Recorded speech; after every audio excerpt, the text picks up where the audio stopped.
Hi guys, so I was just filming and then my camera cut out on me, so I've had to restart and restop again. So I'm going to show you what I've done so far, and then we're going to do the rest of this attaching the dolls, attaching the legs. So I left you last time with when we attached the arms, and I said to you that I would be back once I've done Rose's doll. So this is what it looks like once it's finished. She's really long, and because of where we put the stuff in and where, you know, where we're gonna sew across, she will sit up, and she will sit up and stay there. So she's 24 inches long when you attach the legs, when you get started on the legs. And like I said, I did film this and then my camera cut out, so you'll have to bear with me. So I left you last time where we had some pins at the top.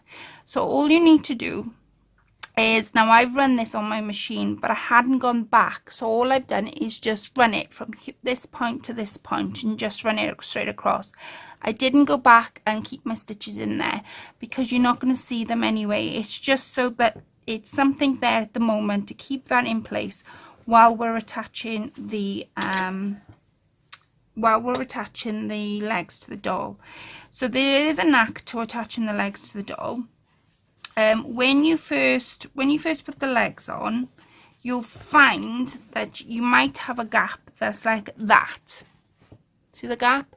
So that way you know you've got your legs on wrong.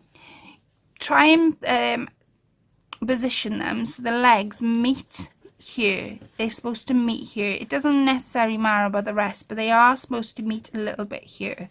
So that, to give you a little guideline of how to get the legs on. So all I'm going to do is I'm going to just pin it. I put 2 pins there. I'm going to use another 2 pins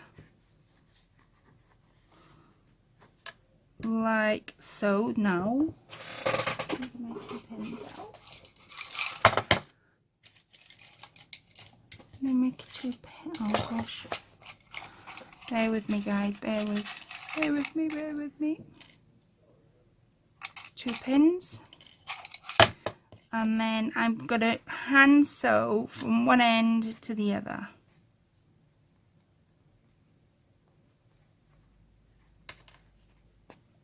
There's 1 pin there. Now you could put 1 pin straight across, but I found that a little bit harder to do. As you make these Tilda dolls, you will find your own way of doing things. So 4 pins like that will hold the legs in place for while you sew them, and it just requires hand stitching. That's all it requires to go from one end to the next.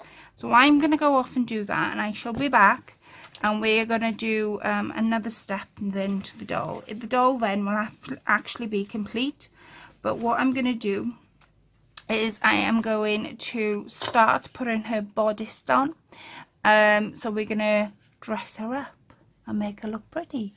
No, I won't do a bodice. I think I might start doing her hair, because then we've got her body and her hair, and she'll start looking like a doll if we do the hair. All the clothing I leave quite till last minute, because then I can look at the doll and think, oh, shall I add this, shall I add that, and I just sort of leave it. So we're going to attach the hair once we've done sewn from one end to the other. So bear with me and I shall be back. See you in my next video. Bye. Or see you in this video, but in a second.